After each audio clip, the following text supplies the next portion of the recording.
Good day everyone and welcome to another coaching session. Today we will be looking at a Thresh support bot lane. Let me read his name carefully. Weizu Mashimaru. He is currently silver 5 and this is patch 5.4.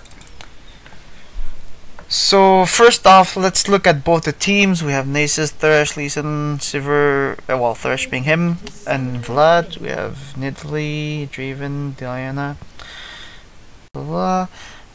So starting Relic Shield is good because they have a lot of single target burst with Nidalee, Spear. Well, Lulu is not really single target, but she still bursts well as an AP, and Diana is a lot of single target bursts also. Her spells are mostly AoE, like most of them, the majority of them, but her passive and her ultimate along with her Q makes a lot of like individual burst, kind of, even though it splashes, but on the single target it still bursts a lot. So taking Relic Shield is good because your team does not need a super hard engage like movement speed because you already have Sivers. So you taking another Ancient Quail Talisman would be it would be okay, but it might be a bit too much. So taking Relic Shield is definitely good. You could also take pots. Actually, you should take pots instead because taking a ward this early into the this early into your rank is not beneficial for you because it sets you behind a lot. You could buy 2 more pots with that instead of well, there's something weird with this sound, so we'll have to deal with that. So buying, like I was saying, buying pots is way more beneficial for you than buying wards because that ward will not be as efficient. It will not be used as efficiently by your team as it should be in higher elos. Like, you might put it down and you might look at it, but be sure that your team will not be looking at the minimap as often as they should. So buying pots is something better for you at this elo. Also, you should have been closer to the golems when it started because you could have did the hit earlier. It's like a tiny thing to do, but it's still better than what you did. So I have to say it.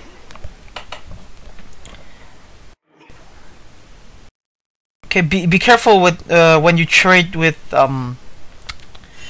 Draven like that. Even though you got the Relic Shell and you can regen from it, it's still not really worth it when you trade 2 auto attacks from the AD carry for one of yours, even if you have fully stacked up your E's passive, well, Flay's passive. You should have also been way more aggressive when you got your level 2 because you could have surprise hooked him. Sivir's landing a lot of good boomerangs. Okay, when the Blitzcrank misses the hook, you should always play super aggressive after that because a Blitzcrank's hook is like the core thing about his kit, right? You play Blitzcrank because you want to land hooks, but after you miss a hook in the early levels are like 18 seconds long cooldown or something like that. Or I'm mistaken with Thresh's. Yeah, okay, so 20-second cooldown if we do not, like, well, overall 20-second, let's say. So after he misses that, you'll be sure that he will not have one of his 2 spells because he's only level 2 for 20 seconds, right? So you should be playing really aggressive to deny the XP and gold from like deny the enemy lane, bot lane, the XP and gold they can have, or actually just zone them so they'll be really afraid. And you can do that for like what, 15 seconds if you're afraid of the timing, etc. You can easily just keep auto attacking the Blitzcrank because you're a Thresh. You have 425 range against like a melee range, so you should be playing way more aggressive after a Blitzcrank misses his core spell. And also, he probably took the E, like, well, that is like 99% of the time you should take E on Blitzcrank as a second spell. Or as first spell, depending. So what was I about to say? Yeah, so even if he has the knockup, which is a really good hard CC, you are Thresh and you are Sivir, so it will be easy for you guys to kite Blitzcrank around, and you can always flay and you can always hard CC the Draven after. So him lending, well, knocking you guys up will not be as dangerous as if he has a hook. So you do not have to be afraid of that hard CC. For the time being, you're doing the right thing. You're walking backwards, so it's I mean, like, you are not being overly aggressive. On the opposite of what I was saying before, you had to play a passive on, like, I'll just go back. You had to play passive around this. Well, okay, so here you have to play aggressive because you can go into the bush and you really harass him. But after he kills, like, this minion, you have to be playing passive because now if you get knocked up, and you hit them, those minions are going to hit really hard, and it is going to make the fact that Blitzcrank doesn't have the hook matter less. Like, it is not going to matter that he does not have his hook because there is so many enemy minions that they will be hitting you even harder than the Blitzcrank hook. So it was a good decision playing a passive after your few minions died. Okay, after he turned, you should have landed the auto attack. Okay. Should have landed the auto attack because well, it was basically free. Like, even I don't remember if you had the relic shield stack or whatever, but even if you missed the relic shield stack, it wouldn't have mattered because you could have taken the next one anyway. Okay, this change your vision. Okay, so this ward is not the most optimal ward.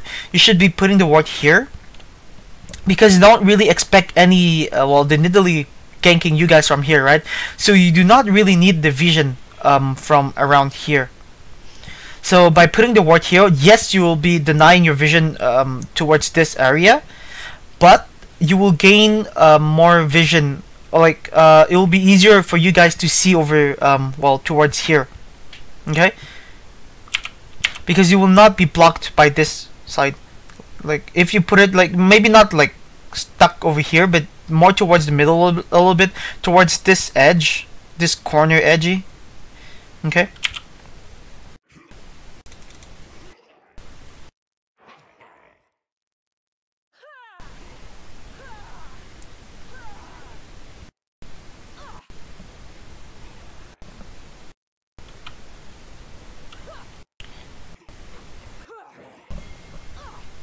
Okay, you knew that you only had one stack of relic shield, and you can also you can always check your relic shield stack when, like, for the cooldown.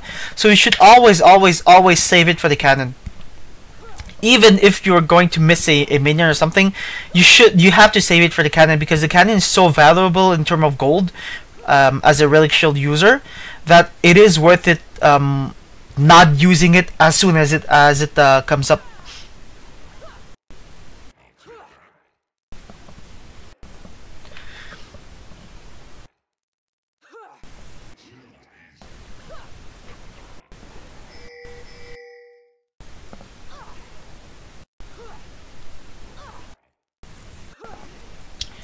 Quite funny just hearing those auto attack sound effects. You did not have to try to hook there because you knew that the Blitzcrank was out of vision. Well, he's basically, like, further from here, right? Because you do not see him, so he has to be further from here. So you could have just walked up, flayed, and then you hook. If you can walk up and flay before hooking, always do it. As a Thresh user, well, Thresh player, however you say it, if you can land the flay instead of hooking, land the flay because it will make the hooks so much easier to land, and also it will disable the enemy champion. Like, I mean, it will confuse him because he will be slowed down, so he will have to make the decision: does he flash after that? Like instead of, because when you're slowed down, you want to run still. Well, in this situation, if the Draven is slowed down, he will want to run, but since he's slowed down, running is a lot of waste of effort because he will not run a long distance, right? So he will hesitate in between like using his summoner spells or just tanking a lot of damage. So it's a bit of a mind game that you can play with him if you flay first, then if you hook. So that's like the point number 2. And to remind you, the point number 1 is that it is going to be a lot easier to hook after landing the flay. Like your skill order should have been inverted. Executed. Executed only in low elo, I guess. No, that's not true. We see some executed once in a while in the LCS also. Yep, stay on Thresh. Okay, for now, you should be playing way more aggressive because you see that even though Sivir has no mana, Draven is also and you're pretty healthy. Your auto attacks and Sivir's auto attacks hurt a lot, and also you guys are ranged compared to. I'll go to that after. Compared to Blitzcrank, so you should be playing way more aggressive. In opposite of what you're doing right now. If we compare it to the scenario before, the enemy had a lot of minions, but now the minions are really on your side. The enemy minions are still over here, so they will not attack you if you hit Draven and go back into the bush, right? A cute thing that you can do as a support, and actually you should do it pretty often, is something I would call bush dancing. So you know how you can, well, you used to be able to dance the dragon. There is also something that I call minion dancing, where you do that in the early level, but I'll talk about it in another video, I guess, because it's not applicable here. But basically what bush dancing is you stand into the bush.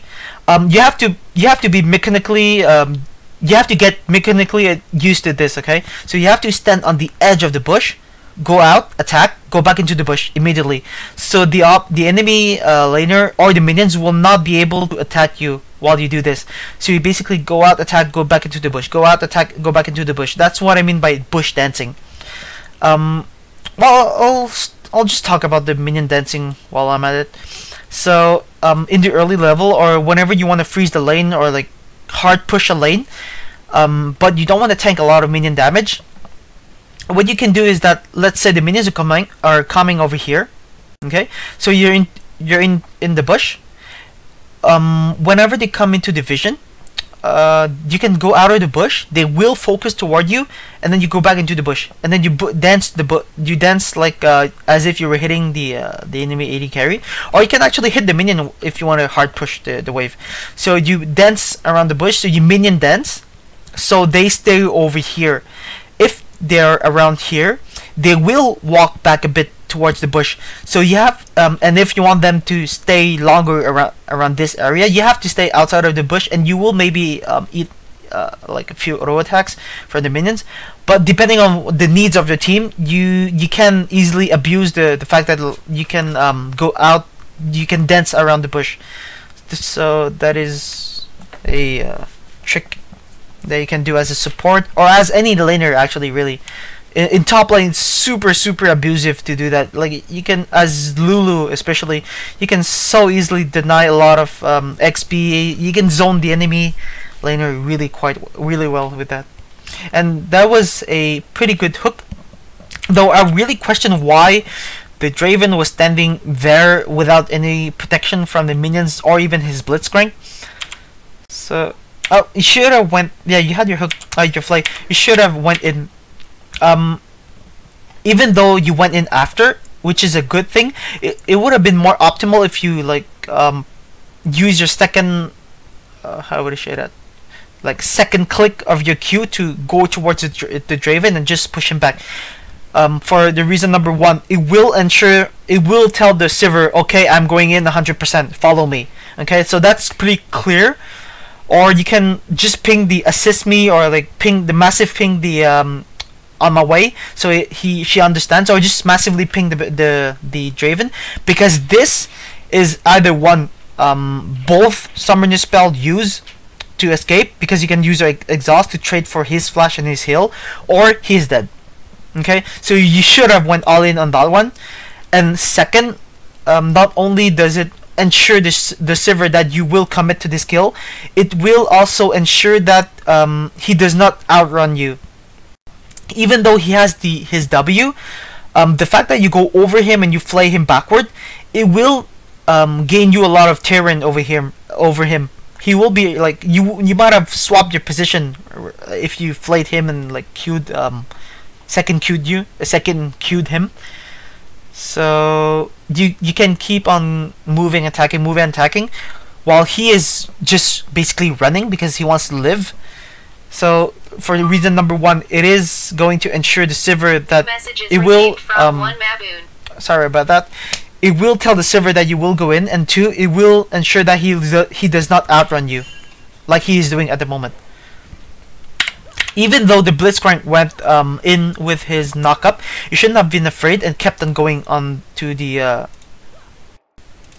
Draven, because it doesn't really matter that he knocks you up. Draven will not be able to kill you, and if he does, messages received from one Maboon. Sorry about that. Also, I will close my cell phone.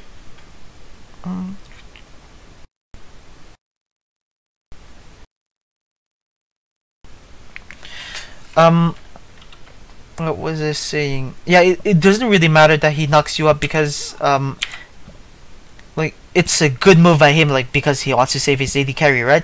But if he knocks you up, that means that Sivir is free auto attacking the Draven. So you should not be afraid of that, because either it's you or Sivir, which is better if it's you, or if it's Sivir, you can just keep on going and attacking him.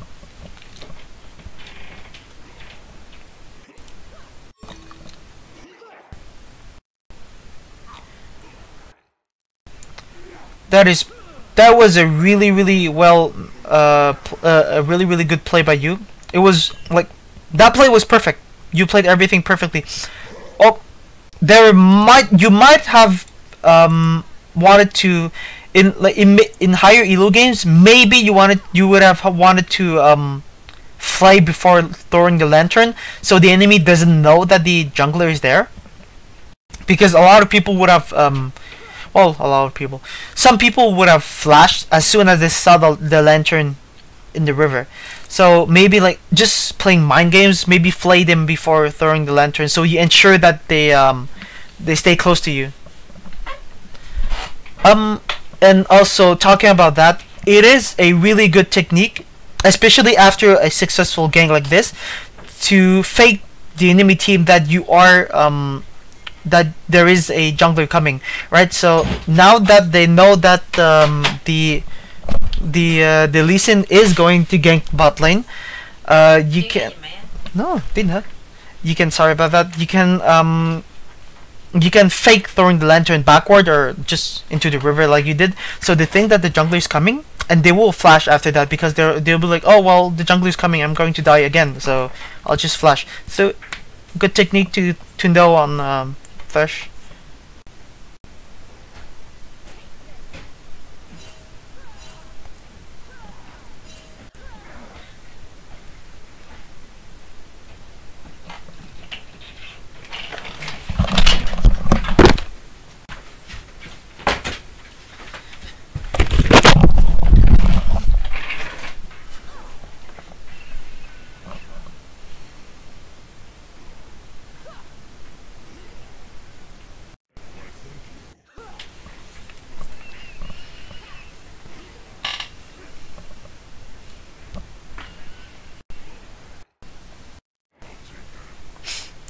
Oh, I did not notice.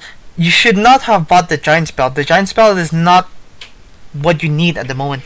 You should have bought the Sightstone, or you could have even bought the boots, because we've seen that the Nidalee's presence is really like minimal, neglectful. So buying the giant spell was not the most optimal decision, because you are not in any danger of dying. Well, for the time being, let's say. So buying a Sightstone is way more effective, gold effective, and also vision effective, and it gives I think it gives actually even more health. Well, if it doesn't give it, like even if it doesn't give more health, actually probably not. Okay, so even if it the Sightstone doesn't give as much health as a giant spell, it gives so much more security than just flat HP because you can put down wards. And also it is so gold efficient because every single ward is 75 gold, right? Wow, that was a huge burst. I'll just pause it right there. Well, after that maybe. Good play. Okay, so for an infinite amount of time, because within 3 minutes you can easily recall.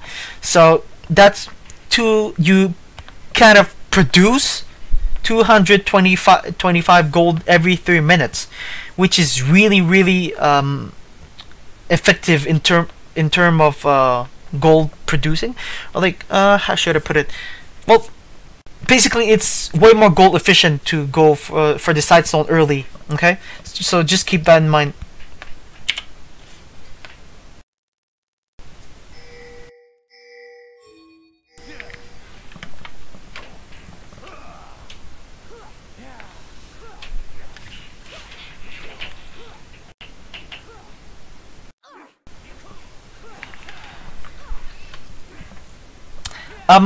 On that one, you should have tanked for the Lee Sin because there is no reason for you guys to let Lee Sin die. Okay, you were nearly full HP. Sivir is full HP. Well, Vlad is a bit low HP, but there is no reason for you guys to let the Lee Sin die. Okay, I hope you guys didn't blame the Lee Sin after that because that was totally on you guys. So next time, just be a good guy and tank the dragon for him.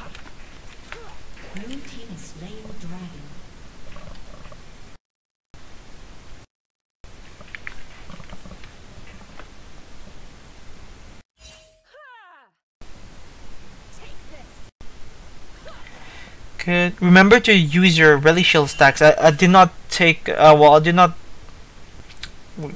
really took the time to see if you use your relic shield correctly. But keep in mind that relic shield should always hook should always be used for first the cannon minion, then the melee minion, then the caster minion. Simply, but for the fact that the cannon minion gives more gold than the melee than the caster ones. And also that was a bit overkill on the box. A good Blitzcrank would have just committed suicide on your box and give you the gold instead of giving it to Sivir. So do not put your box down next time.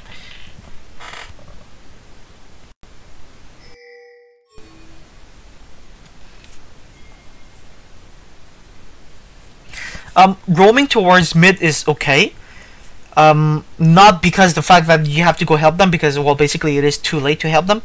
But because of the fact that you can put your wards down. So you should be roaming, yes, because you already killed the Blitzcrank, so he will not be able to apply pressure on bot lane for maybe like 10 more seconds or so. So should be taking that time to go ward instead of running straight down bot lane. You could have ward a bit deeper. That was quite funny.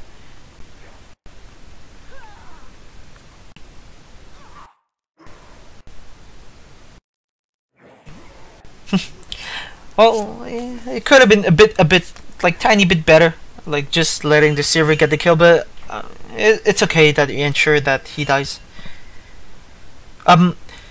You're running a bit. You were running a bit too deep inside the jungle. Like I don't know why you were running towards the top. Yes, it's good to like basically dodge the Blitzcrank hook, but you walked like way too far to dodge it. Well, I don't know if it was to dodge it or put a ward down, but if you wanted to put a ward down, it would be way too dangerous putting ward down here. Even more dangerous putting ward down here. But this is the most optimal ward for the blue side to ward inside the blue purple side. Okay, this is the most optimal one. If you cannot put it here because of safety reasons, just put it down here, so you see like this area. But well, obviously, okay. Well, you were not trying to dodge the Blitzcrank hook.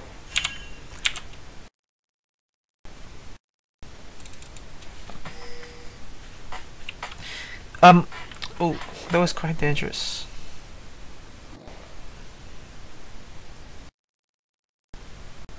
For now, since you cannot, well, taking the crab will take a lot of time, so you guys should have abused the fact that Draven died earlier to actually go put some free damage onto the turret, because you can always take the crab after. And also taking the crab well at this moment is not critical. Forcing the turret down is way more important for you guys at this stage of the game than taking the crab. So a bit of damage on the turret would have been more efficient than killing the crab.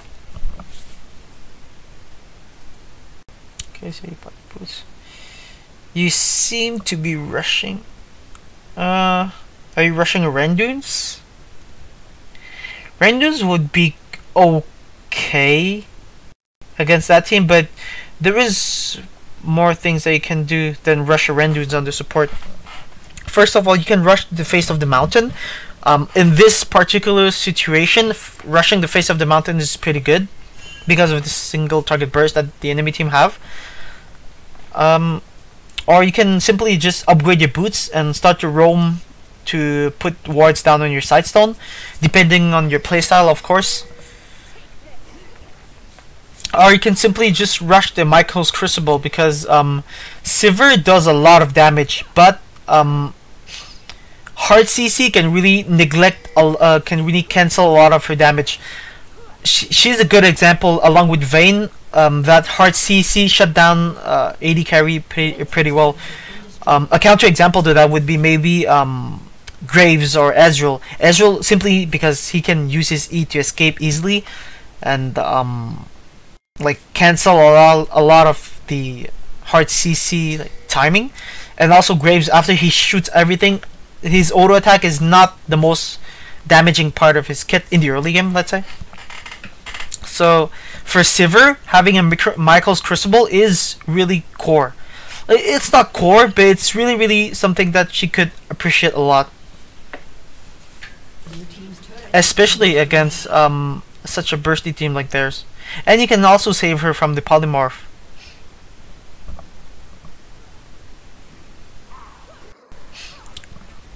Okay, now that the bot turret is down and you know that she can easily solo, well, that she can solo the Draven, you should be, oh, that was a pretty good hook.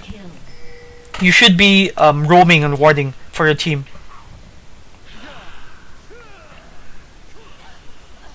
Okay, on that part, yes, you threw the lantern, but well, one, you did not have your flash, and two, it would not have been worth it to flash over the wall to kill the Diana. Well, your team already had her, or like even if she escaped, it would not have been worth it to flash to get the kill anyway. So instead of just standing on that side of the blue to basically watch it, you should be doing something else. Okay, like walk elsewhere to ward, or actually just recall, like, because you have nothing to do there. Your team will take care of the rest, so your business is done over there. You threw the lantern to get the assist, and that's it. So now you go ward. You apparently, well, you know the most optimal ward for this spot as blue side, so it's good. Okay, when you see the Draven like that, you should be standing towards over here, because you have a really good vision onto this part of the map, so it's easier for you to land hooks. And also, because if you stand here and you land hooks, it is, after he passes this area, or this area, let's say, it is going to be way harder to dodge hooks than if you are here and you throw a hook over here. Okay, and also he will be, like, if he walks toward here, he will be way further from his protection, meaning his turret and his team and his base, than if he was here. And also your team will be able to follow up way more easily. So it is, and also another point, it's, you can be here way more easily than you can be here, simply by the fact that for the simply like talking about distance, you were here, so it is like faster to go here than here. So for the next time, try to stand over here to land hooks easier and ensure that he dies after he gets hooked, because Lee Sin would have had to time his W to jump on you. Oh, the pause got bugged. Like, the timing would have been way more difficult for the Lee Sin than if you landed the hook around here. Okay, the pause got bugged, so I'll have to backspace every time I want to pause. I'll just let it play and backspace after to see the action. You're doing a pretty good job zoning them, though. You are taking a bit too much damage zoning them. Okay. Yes, like, your intention was the best. Okay, your intention was what you had to do, but you took way too much damage alone. To make it worth it. Well, not worth it, but efficient. Okay. Had you stayed alive, it would have been a different fight because you have your exhaust, and you could have thrown your skills a second time. And also, your ultimate was not really. Well, let's go back and look. I think your ultimate was not really useful. Might have slowed the needle. Oh my goodness, I have difficulty talking. Might have slowed the Nidalee down. Yeah, only her. So next time, try to take less poke damage. Your focus here is Nidalee. You want to prevent Nidalee from going into the pit, right? So that's your intention. That's a really good intention, and that's what you have to keep in mind. So you should only focus on Nidalee. Do not go too deep into there. Okay, try to even if Nidalee goes towards here, you can still zone her. And if you land Flays and use ultimate to box her and whatever, then your team can assist you and just instantly kill her. You don't have to do everything by yourself, okay? Because by trying to do it too much solo, by trying to like zoning 3 people by yourself, you end up dying, and it actually made killing your team easier for the enemy team. Like, you had a good intention, but your way of exploiting, no, your way of your way of making that intention a reality is not the best way to do. Okay.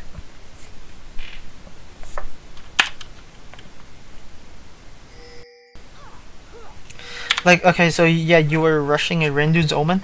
So like I said, it is not the best thing to rush on support at this stage of the game in this particular situation.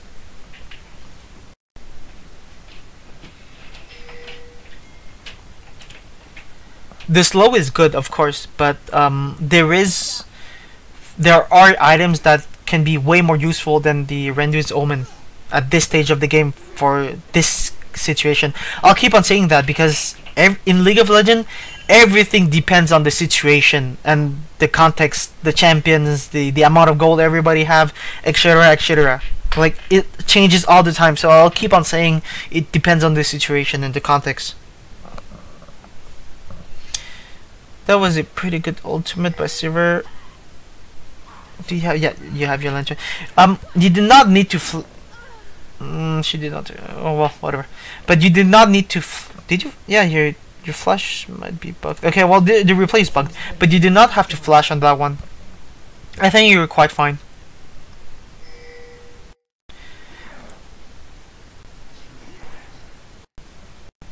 Okay, you saw the Nidalee spear on the other side of the wall, so immediately you should be putting a ward down here. Even though you only put a ward down to see Nidalee. Like, well, I'll let this action finish first. Oh, that was pretty good. Wow, Lee Sin is building a lot of damage. Okay, so even though you put a ward down to see only Nidalee, it is worth it because you will spot if she goes away, like she did to go towards your team, or you will spot when she throws spears. So it is going to be more easy for you to dodge her spears.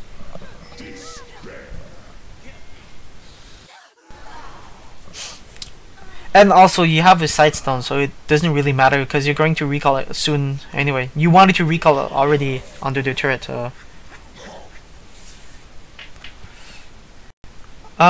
I'm a big fan of CDR boots on Thresh, so I like your choice of boots. I'll let the action end here. Okay, a bit of overkill on the box because obviously they were not going to rush onto you guys, so you did not need to put the box.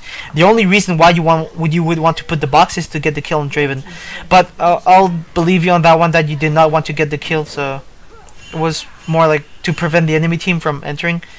But they did not have any way of winning that team fight, obviously, so putting down the bug is a bit of overkill as a defense. Well, over defense, let's say.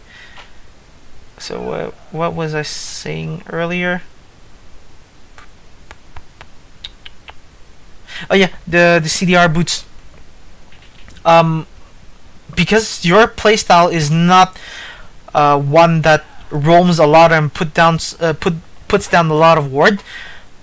It is really good that you take CDR boots in this situation, because most of the CC will not be focused on you anyway, so you do not need Merc's Thread, and it will give you opportunity to land way more hooks than if you do not take CDR. I think, yeah, you did max Q, so your playstyle matches one that will take a lot of opportunities, so you will want to land a lot of hooks, so taking CDR boots matches what you want to do in this game. So congratulations on that one, you got that one really good. It's the right decision.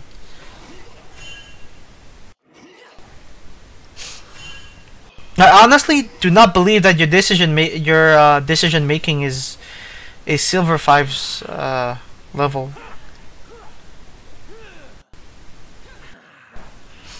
Like, your decision making is actually probably gold, like middle gold, or like gold 3 or something.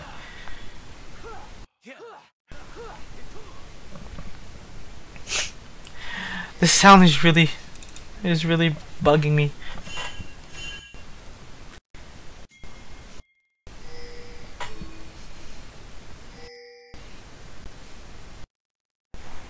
Okay, a tiny thing.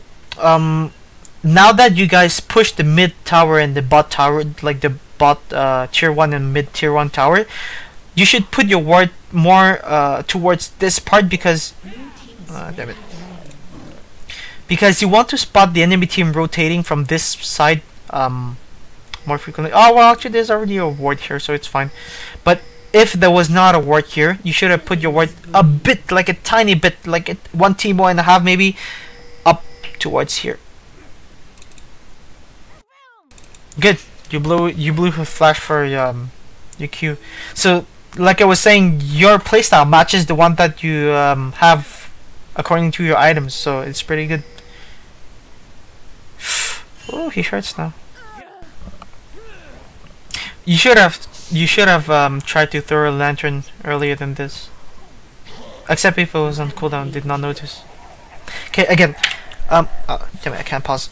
So you did not need to put your box down, because there was no way that they were going to engage that fight.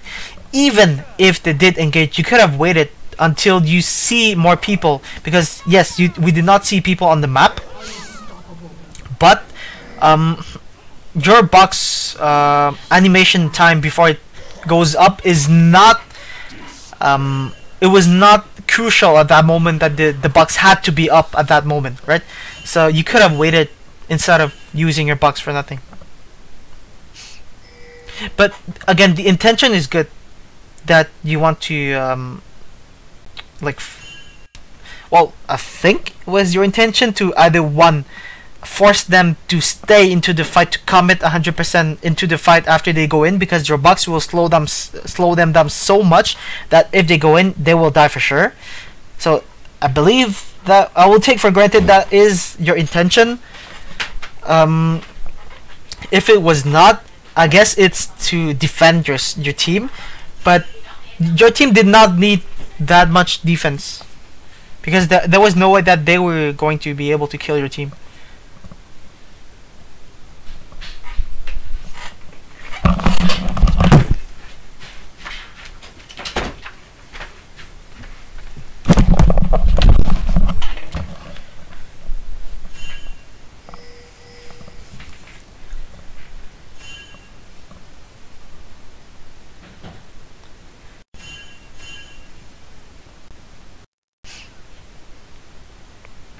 Okay.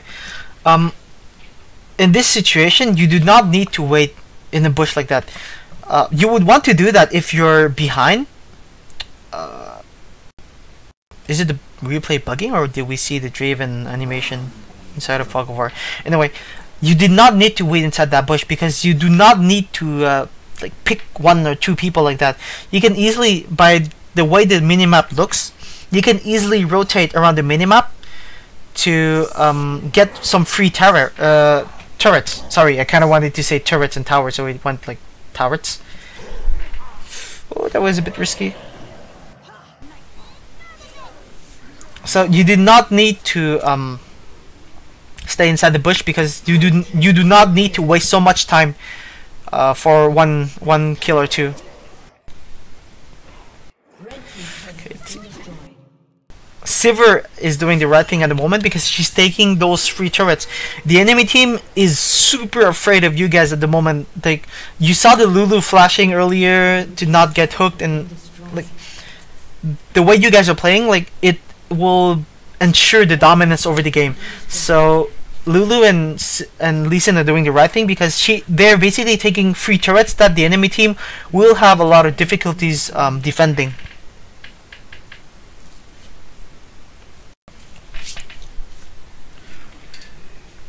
So instead of just standing into the bush, just take your time to go ward.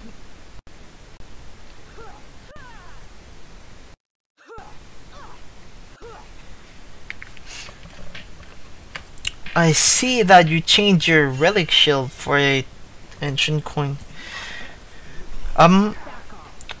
It's not bad, but honestly I would have I would have stayed with the ancient coin. I would have upgraded it to the face of the mountain earlier, but it's always depending on your playstyle.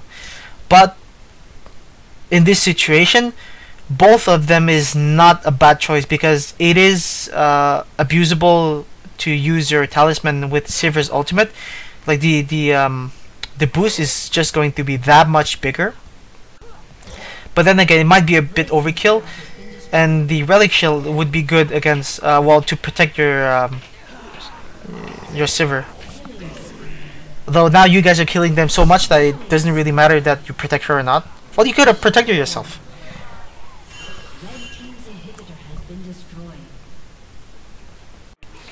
So either the items, it depends on your playstyle.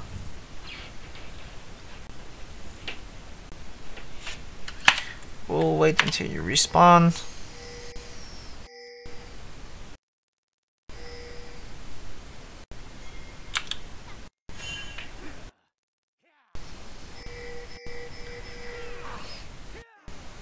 Okay, that's pretty good.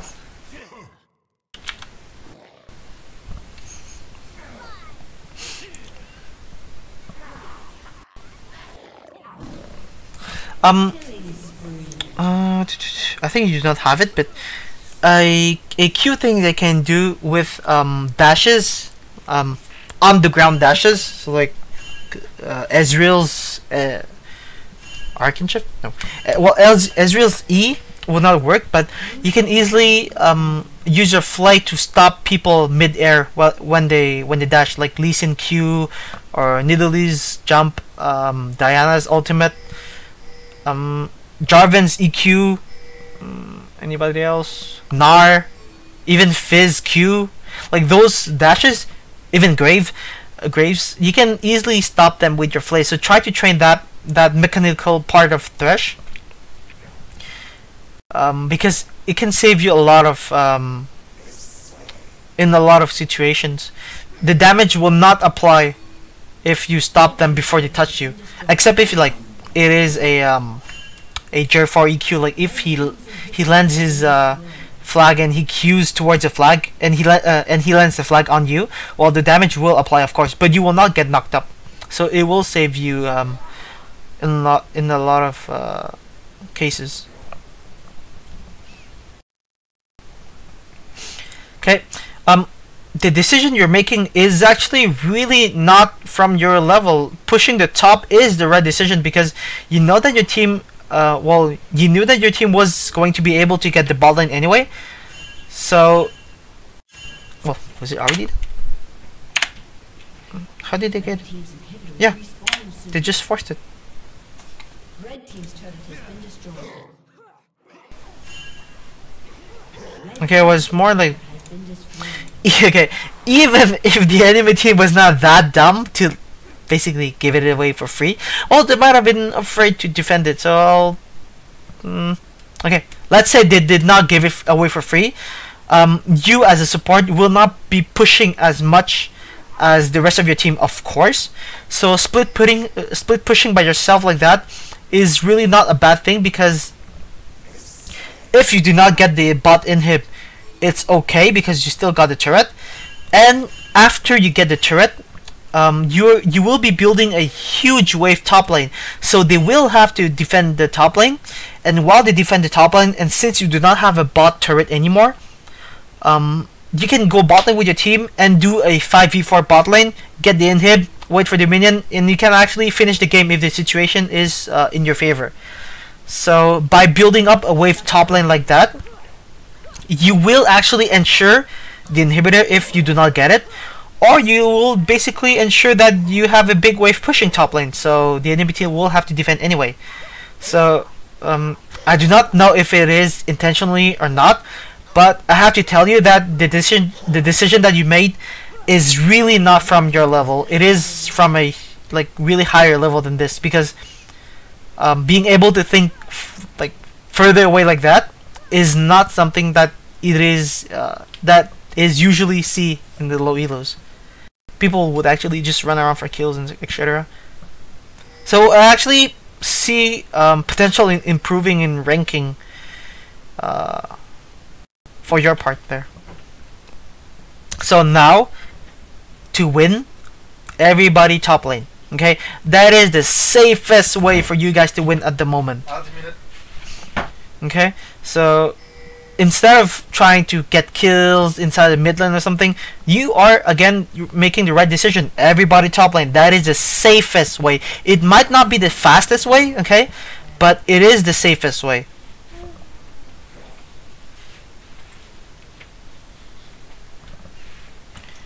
So and next time, I do not know if it's because of the replay or something, but next time try to ping your team what to do. Try to tell them, try to guide them, and try to lead your team towards what you should do to win the game. Good, that was really good. The ultimate before flaying was a bit overkill though. Ooh, a lot of damage. Now, if you want to be even safer, wait until the minions go inside the base to get the turret. Okay, because now you guys are pushing a bit. It's totally oh my goodness, totally okay in this situation because you guys are just so ahead of them. But a more safe way is to wait until they have to defend. Like right now, Nidalee, they have to defend the lane, right? So they have to give away top lane, which is why it's so safe to push the top lane in this situation, in this exact situation, than to go try to get kills or turrets mid lane. But again, it doesn't really matter because you guys are just so ahead at the moment. Red team's turret has been destroyed. Red team's turret has been destroyed.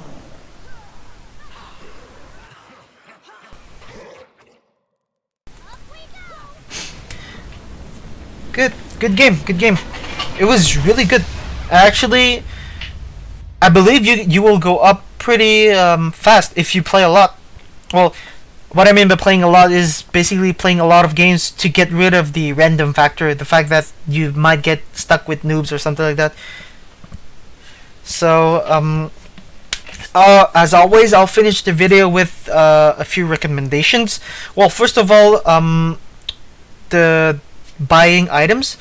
Of course, Relic Shield is the most gold efficient for Thresh.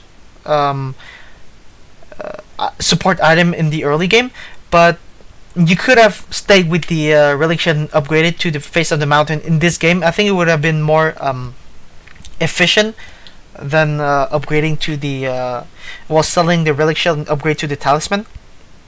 Also, do not upgrade to Ruby Sightstone unless you really need that survival survivability from the extra gold, extra health, or you are done with all your build. Like, this is the last thing that you have to do, even after upgrading your trinket. Okay. Second of all, try to be a bit more conservative towards your skills. Yes, do not be afraid to use them, of course. Like, if you are going to save someone, or if you are hesitating between, should I use it to ensure somebody's life, or should I use it to ensure a kill, do it. Okay, if you're hesitating like that, do it. But basically what I mean is, be more aware of the current situation, like towards the dragon fight where Lulu and Blitzcrank wanted to go in, or other situation like that. Do not use your ultimate so often like that, because if you think about the situation globally, there was no way that they could have engaged towards your team, right? So using your ultimate would have been overkill even if they went in. Okay. Well, even if they went in, like, after you use your ultimate, but if they went in, like, if they went past you in and you use your ultimate after, then that's good. That's really good. But before they go in, it's not the most optimal thing. Also, another thing, spend a bit more time trying to go ward for your team. Okay. You spend a lot of time just walking around and staying inside the bush. Is there anything else? Well, actually, I have not a lot of comments to say about this, except for, like, well, the 3 recommendation that I already told you. So, a really good game. If you guys like the video and want to see more, even if you want to, like, get some coaching sessions, you can always subscribe to the channel. You can follow me on Twitter at @CZG_wisdom. Also, share the video to as many people as you can, so it can help a lot of people. If you want some coaching sessions, simply send me your LSI replay at my email, czg.wisdom@gmail.com. Include your rank, your summoner name, and also your role. And yeah, I hope you enjoyed the video. Thank you.